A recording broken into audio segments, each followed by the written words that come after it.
Madam Events Director, allow me to write on the protocol already given.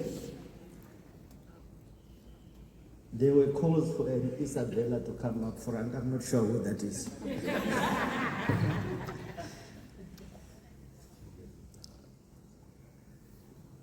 Zimbabwe and the world are caught up in a whirlwind of the fourth industrial revolution with its promises and challenges. We are being propelled to yet unknown destination, which we must approach with caution and optimism. However, we cannot escape from its web, but as we embrace it, we need to raise the alarm on harms brought by the untamed use of the digital space. This year, the theme for the 16 days of activism against gender violence is aptly and timely titled, Uniting to End Digital Violence Against all Women and Girls. Because the dominance of the digital space has coincided with an increase in digital violence against women and girls. Digital violence against women and girls is more prevalent, particularly aimed at silencing women and girls who have public profiles or public office. The result has been fear among women and girls to develop a public persona, and this makes women and girls invisible. The good work done by members of parliament or an upcoming young woman leader is hidden because they are afraid of cyber attacks. Cyberbullying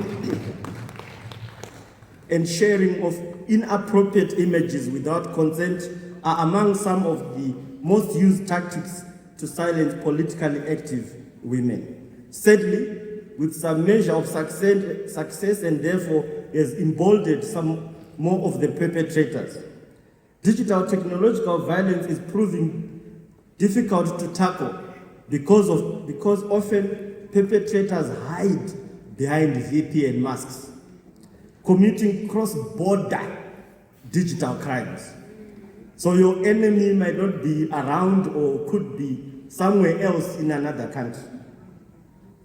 Tech companies still have weak systems for dealing with digital violence, and their verification systems take time to resolve issues. Absence of and or weak enforcement of cyber laws create breeding grounds for perpetrators. There's often very poor support systems for victims of cyber violence because sometimes people do not appreciate what digital violence is, and they often blame the victim for being reckless and inviting the violence. Artificial intelligence has worsened digital violence by giving perpetrators more tools to work with and new ideas of committing violence, such as a creation of deepfakes, video or pictures. By the time the truth is known, the victim's reputation is in tatters, and so is their confidence and mental health. What needs to happen urgently is that government needs to strengthen implementation of our Progressive Cyber and Data Protection Act.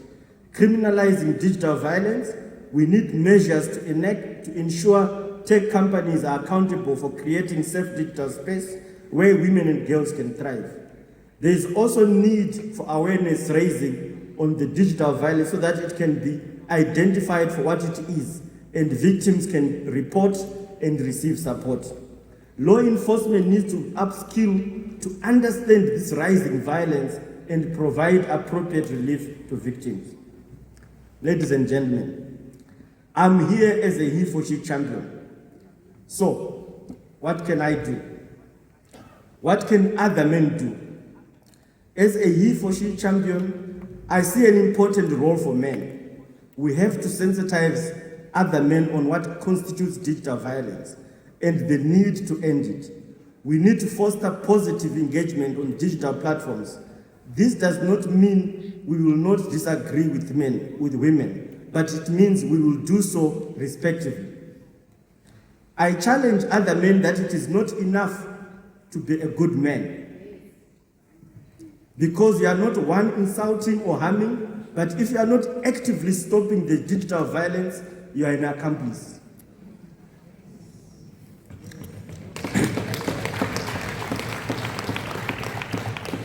We appreciate that while it is not all men who are committing digital violence, there is often a man. So we must account for their actions.